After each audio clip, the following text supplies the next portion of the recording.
Halo semua, apa kabar? Semoga kita semua sehat selalu ya.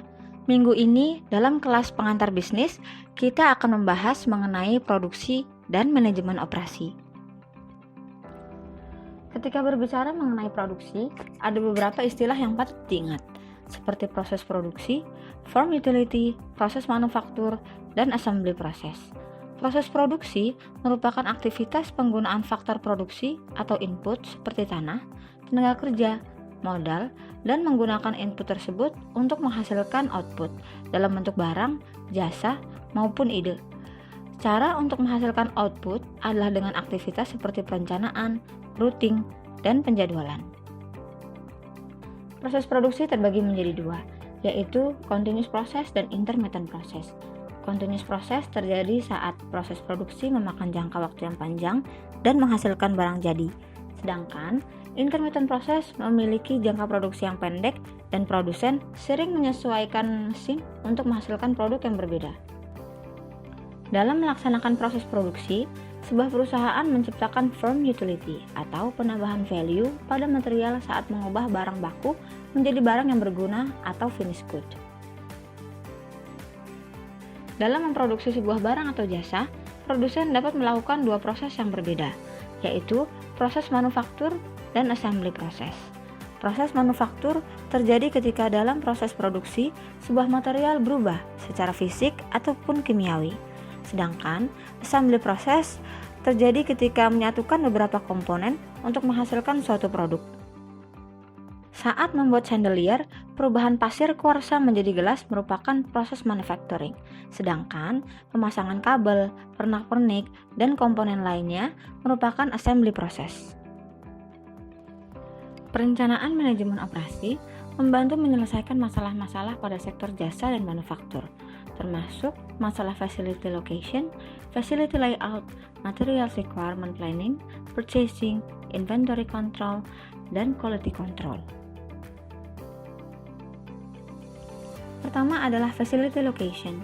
Facility location adalah proses dalam memilih lokasi geografis untuk operasi sebuah perusahaan. Berikut adalah beberapa pertimbangan yang harus dipikirkan oleh pihak manufaktur saat memilih lokasi fasilitas.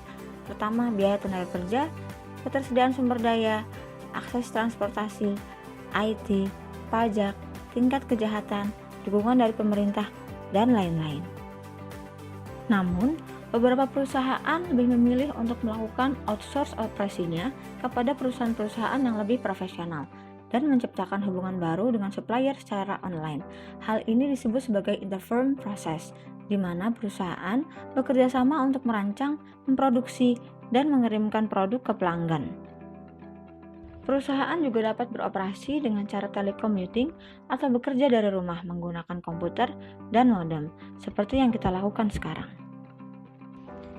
Kemudian, purchasing adalah fungsi dalam sebuah perusahaan yang bertugas untuk mencari sumber daya material berkualitas tinggi, menemukan pemasok yang terbaik, dan menegosiasikan harga terbaik untuk barang dan jasa yang berkualitas.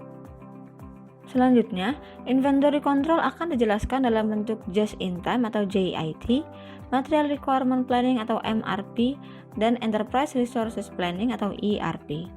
Salah satu cara untuk mengurangi penggunaan inventory adalah dengan mengaplikasikan just-in-time inventory control. Prinsip sistem JIT ini adalah menyimpan persediaan seminim mungkin dan mengirimkan suku cadang, persediaan, dan kebutuhan lainnya tepat pada waktunya ke assembly line.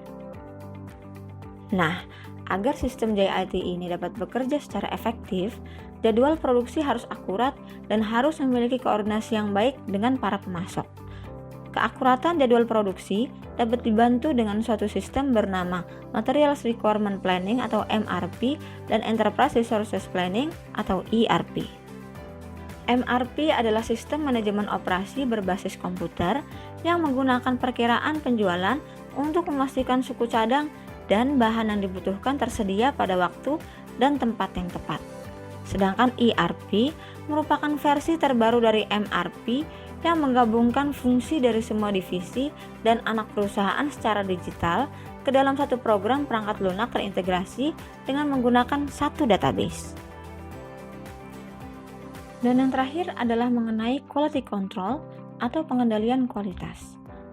Kualitas adalah konsistensi sebuah operasi perusahaan dalam menghasilkan keinginan pelanggan sekaligus mengurangi kesalahan sebelum dan sesudah pengiriman. Dalam manajemen operasi, terdapat beberapa cara untuk memonitor dan menjaga kualitas. Di antaranya yaitu Six Sigma Quality, Statistical Quality Control, Statistical Process Control, dan Deming Cycle.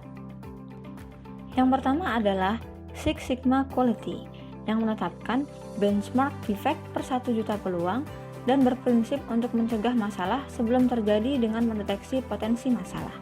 Kedua, Statistical Quality Control adalah proses yang digunakan oleh manajer untuk terus memantau semua tahapan proses produksi dan memastikan kualitas dibangun ke dalam produk sejak awal.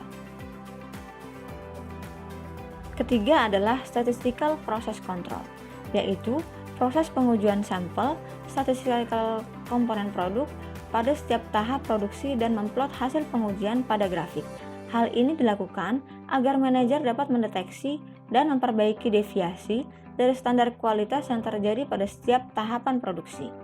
Dan yang terakhir adalah Deming Cycle, yang intinya adalah menemukan potensi sebuah kesalahan sebelum terjadi dengan menjalankan langkah-langkah berikut: plan, do, check, dan act.